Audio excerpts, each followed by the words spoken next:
So greetings to all, and it's really a nice or the pleasure for us to present on Summit. And today we are going to talk about flip classroom. And as Mel have already introduced the things very nicely, so that's a great thing. And today we are going to discuss the things how flipped learning is helpful for us and why we should have the flipped classrooms in our classes so that we can give our best to our students and they can get benefited through it. So we will take you through how it is helpful, why it is helpful, and how it's helping us nowadays in the modern learning classrooms also. So let's move to the part. Let's move to the next slide and see what is there in next slide. So as we move forward, we have the what is flipped learning? Exactly what do we understand when we talk about flipped learning? So flipped learning is an approach which nowadays I feel so is a requirement of a time. And accordingly, then if we are using it in our classrooms, we are giving to our students the exposure where they can even explore in a such manner where they have a active learning classrooms and they are so happy and a positive response we are getting from everywhere. It approach as I have introduced, it help us in a homework assignment, in a classwork assignments, and everywhere wherever it is required. So it's such a nice technique we should have in our classrooms. So if we move to the next slide, then we have the required, why it is required in our classroom. So it help us in removing a passive learning environment from the classrooms where the student get an opportunity to engage themselves in active learning. They have a platform where they can search anything, where they can have an experiment environment and they can learn from there. As we very well know about, the one thing and the one technique of learning is not fitted for all the students. So if we want a different learning style should be adopted in the classroom, so flipped learning is one of the technique which is best suited for this type of classrooms. It is having a limited interaction between a teacher and a student, so teacher is having a sufficient time in the classroom where they can discuss with the students who are highly requiring the attention of teachers in the class, and those are looking for the extra support type of from the teacher side. So is going to helpful for the teacher as well as for the students. Then we have the availability of resources as we are helping students for active methods. So there is the requirement of resources as well. So this helpful flip learning is helpful with the only availability, the resources which are available with us that can be used and the learning can be made interesting with the students. So let's move to the next way and see how it's helping us. So it is helpful in learning because it provides us a personalized learning environment. So as we have seen in the by using Edpuzzle, we can use any type of the videos and with the requirement of the students. Along with those videos, we can add questions over there, we can add the notes, we can add voice notes in the video and all. So it will be going to helpful for every type of the learner in the classroom. So it is a customized learning environment, it's providing a customized or the personalized learning environment in the classroom. So it is helpful in increasing a engagement of the students. So students are getting it's removing a traditional classrooms barrier in the class, and it's providing a student where they can take over the classroom and they can create their own videos, they can actively create their own learning environment and they can best utilize of that time. So it help us in understanding the students requirement as well as whatever their learning styles are, we can adopt and we can help them in such a manner where they are getting a happy classroom environment as well in the classes. So let's see how the flipped learning classroom is going to be helpful for us and how it's helping us in the modern techniques also. So let's move to the next slide where we can see how the Edpuzzle is helping us in flipped learning, creating a flipped classrooms in our classes. So if we will look at for using Edpuzzle, we can start with a small content. So where if you feel so the students are having a requirement related to the audios or the videos or with the very basic questions or the concepts, we are picking it up. So there we can start with a small requirements. So we can plan a lecture, we can plan a video where we can add the basic questions, and through that we can move it in our classrooms from basic to the difficulty level. We can increase slowly and gradually, which will help students to learn in a better manner. We can choose the content as per the group requirement by using Edpuzzle, because we know the videos can be added from anywhere in Edpuzzle. It provides us a huge library where is the collection through YouTube can be used, the collection of Edpuzzle library can be used, and then we can create our content which is going to be helpful for our students from a very basic level. It gives us a effective communication methods. Effective communication, if we talk about, so there we can just check it out the student performance, how they are performing, how well they are doing it, how well they are understanding the concept, how well they are utilizing the time, how well they are just using those video lectures. So all this can be effectively communicate to the student, as well as it the proper feedback or the holistic development which we talk about, that feedback can be given to our students so that they are getting a exposure to improve themselves in such a positive manner.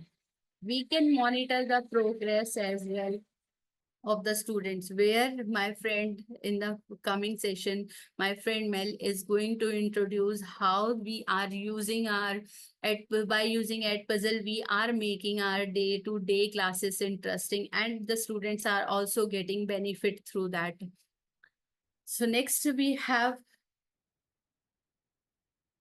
with the Edpuzzle, we can do all these things and we can make create a happy classroom in our classes. So let's move to the next slide and see how the Edpuzzle and along with that. So now I would like to ask Mel to please take over the session and introduce the real world example as we are using it in our classes and making the classroom interesting for our students. So Mel, it is to you. Thanks, Preeti, and thanks for sharing all of those very helpful points about flipped learning. I'm sure that if you guys have been attending the summit for the last couple of days, there was another session on flipped learning where they did go into this in a lot of detail in their session. So I'm just going to do a very brief overview. And just to make you aware that Preeti and I were both not full-time flippers. So there's some people that flip their classroom like every day. So every class they do like a thing for their class. So they don't do any direct instruction in class. But both of us were like sort of part-time flippers. So I am curious actually about those that are in the chat. How often do you flip your classroom? I am curious if you want to share that in there. Like if you do flip, maybe you don't flip at all. So maybe you'll be like, no, I don't flip at all. I got Yehu Graham's just saying all the time already. Of course he is. Okay, some people are like curious about maybe starting to flip or like part-time. Oh yeah, see once a month. So you can do it anytime you want, really. It just as long as it's some sort of routine for your students, I think that's important. Ah, the no homework school. Yeah. And, okay, so anyway, I'm just going to show you a couple of examples of how I have flipped in my different classrooms. So I teach grade 7 to 12 mathematics. This doesn't mean you only do it in mathematics. If you have attended this summit, people are presenting in all different subject areas. So don't be like, oh, for flipping is only for maths. No, no, no. Okay, it's for any subject, okay? Yes. Okay. Well, thank you for sharing all of your experience with flipping, whether you have experience or not. It's very interesting to see in the chat how things are going. So, number one. Okay, you might be like, okay, what is this? What is this screen? What are you showing me right now? Okay, so first of all, the group that I regularly flipped with was my grade 8s. I did a weekly flip with them. So I had classes with them Monday, Wednesday, Thursday, and Friday. And so on Mondays, I would assign an Edpuzzle to them, which will be due before the Wednesday's class. So they had like a couple of nights to do it. And usually my Edpuzzles for that age group are 5 minutes or less.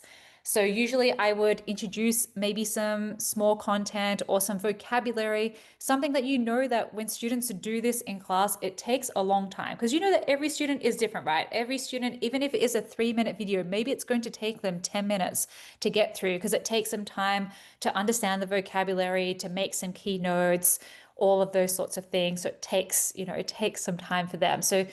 So a lot of the grade eights really did appreciate the fact that they could look at this stuff in their own time at home to go through it instead of like having pressure in class to be like, oh no, I need to get this down. Oh, I need to write this thing now. And oh my goodness, all these people are so fast and I'm slow. And, so it takes that away. So they have this time now in class to go through whatever it is that they're doing and just have a bit more like, I don't know, it's a self-paced, right? Self-paced learning, which makes it the time in class, like you can do a completely different activity with them. So basically, like on this screen, you can see that basically each week I assigned one task to them, and some of them would be introducing like some key vocabulary. Some of them you'll see that says like refresher on something. So sometimes I don't introduce a completely new concept in a video, right, for them, because sometimes that can be a bit scary because the grade heads will be like, what? I've never heard of this before. How am I supposed to do this by myself with no one here? So sometimes, I mean, maths itself or any subject, whatever you are teaching, it's a lot of the time there's foundations that they have done, back in the days, like the last 5 years that they might have forgotten. So that's another way that I like to use it with my eights as a refresher to see, okay, do they still remember those things from, 5 years ago, or have they forgotten? So it's a good way to get a good check with their knowledge or skills just to see how things are going and to be like, okay, so maybe I do need to reteach some of these concepts for these groups of students. Because you can see as the group, which students need some extra support and which ones don't. So it's just like that's one of those things anyway. But yeah, otherwise I might assign it as like a review of a topic just to see what they've understood from this whole unit that we've done. And then that would tell me, okay, maybe these sorts of resources might be useful for them this week, or these things are maybe not so useful. It just gives you, as the teacher, a good idea of what to go on with. I think that's the big thing maybe for that. Anyway, there's the grade eight. So the grade eights are the ones that I regularly flip like just once a week. And yes, it was good. The students really liked it. And so like when we had like a test at the end of the unit or something like, oh, can you show us those Edpuzzles again? I was like, okay, remember they're on Classroom. You can just go back there and click them again and do them as many times as you like to go over the topic. So it's anyway, those were my eights. Then, okay, so I also teach DP, which is a diploma program, so grade 11s and 12s. So I occasionally did flips with them. So just sometimes when a lot of the stuff was to do with background knowledge or yes, math, sorry, but how to teach them how to use the graphing calculator because it can be quite scary for them to be like, what buttons do I need to press? How do I do these things? And can you imagine like teaching that in class, showing like the calculator in front of them, going like, guys, you need to press F1 and now you have to press F4. Yeah, it can be quite something that you're like, oh, really? Do I have to do this in class? No, you don't have to. You can actually they can do that at home. So I know I wrote the vocab here, which says playlist, and I know that we're moving away from the word playlist now because we have something called assignments, which you can put multiple things in. But anyway, this is for the old school back in the day, 1.0 Edpuzzle, where you had playlists where you could assign multiple videos in one assignment. So I would do that, for example. So for example, the first topic for grade 11 is something to do with linear, which they have done for the last 5 years. But I just did this refresher thing, which I broke it up into 5 different subtopics. And no, playlists are still available. They're not called playlists anymore. They're called assignments. So before with an assignment, it would just be one thing, right, that you assign. But now you can put, for example, the quizzes, the slides, and videos all in one thing. So you could have like 2 videos, 2 quizzes, 2 slides things, and they can all be in one link. So don't worry. The whole idea of playlists is still there. Okay, Robert, so don't stress. Okay, it's fine. So anyway, but for them, it was really useful just having one link. And then I think some people have mentioned in other sessions that you can decide if they have to watch it in that particular order, like they need to go, okay, this is number one, this is number two, numbers three, etc. Or you can do it where they don't need to watch it in any particular order. You can decide. So yes, as Alex just mentioned, the activities that you have in a playlist don't have to be just videos anymore, like how it used to be. But anyway, so for the diploma kids, it was quite useful for them. Again, prior knowledge or just calculator skills or whatever it is, they didn't have to do those things in class. So yes, so you see what Jehu, Graham, and I probably like did something really bad with your name just then. But anyway, so it's just getting the knowledge and understanding, right? So definitions, vocab, all of those sorts of things. And so that in class you can spend time in like the other, it's probably, yeah, anyway, other types of skills. Then, okay, so I'm sorry, it says playlists. You can think of them as assignments for 2.0, okay? So how do I use these? So it's not just about, okay, using calculator skills and doing all the things. A lot of the times that I use playlists for flipping, whether it's an in-class flip or an at-home flip. So in class, it's like I know there's been other sessions on station rotation. They have a station where they're doing Edpuzzles, yay. So they can basically do it in class. We're like, okay, I'd like you to review for this particular assignment just to see if you think you are ready. So I'll break it up into, the 5 different subtopics, and then they can start on whichever one they want. So I don't need to mandate the order, and they can go through to see. I love like putting those Edpuzzles where it's like, okay, what do you think should be next in this step? Do you think this person actually figured out this problem? Did they actually do it correctly, or was there an error in their steps? Getting them to think about whether they know about the process, about what steps they should be using and whatnot. So, and as Jesus mentioned there, so playlists are still there, okay? Don't worry, they're still there. Okay. But yes, so and I'm not sure if you have used it for this before. I know not all maths teachers, but for other tasks as well, for any subject, sometimes after they've completed an assignment or a test, maybe you have like an exemplar or a mark scheme that they can go over after just to work their way through. So instead of like going through answers to a test in class, I do like to make a video that goes through the different things and ask them some questions and gets them to reflect on it as they go through it. Sort of gets them to actually go. So some students, for example, they're like, oh, I'm really awesome at surds, but I'm not very good at this other topic. They don't have to do the surds video. They can go and look at integers or whatever it is. But yeah, that's another way that I liked for playlists. But remember, flipping doesn't always have to be at home. You can also do an in-class flip if you want to. All right. So we have some discussion questions. I know we only have 3 minutes or so maybe it's 1 minute on each. So the first one we had was, okay, so what happens when students don't complete the Edpuzzle? Okay, so I'm curious in the chat. Okay, so if your students don't complete an Edpuzzle, what happens with you? I'm going to give you a moment or so, and I'm going to have a look at what you have been putting inside there. Yes, error analysis problems will be great for discussion. And yeah, reviewing like the most missed topics on a test, absolutely. And it's really good. So students find it useful because they can actually just choose whatever topics it is. And then you can see, okay, a lot of them did actually go and look at the calculus problem. Yes. Okay. So maybe, and then they can ask questions within the Edpuzzle to us to see, okay, oh no, I do need more help on this, or no, I'm fine. So you get a pretty good idea of it. Okay, so time in class is used, but they learn very quickly that they don't have the time to ask me questions on the practice problems. Yes. And you remind them how you have deadlines, you might have a 0, they don't like that. I think it really depends, right, as to like your school policy as well to do with that and your classroom routines. I don't think there's like one answer to something like this. I don't know, like Preeti at your school, like what happens if students don't complete the Edpuzzle? So most of the time I try to provide them a time in a classroom so that they can sit over there and they can go through it, and whatever the problem they are facing it, so we can discuss at the real time also those solutions. So it's very nice way if they are not completing at home, so we can discuss directly in a school and we can have a better solutions also and the better way out to discuss with the students in the classroom itself. Yeah. So yeah, it's very similar to like a lot of people, what people have been asking or providing in the chat as well about their different strategies, which is great.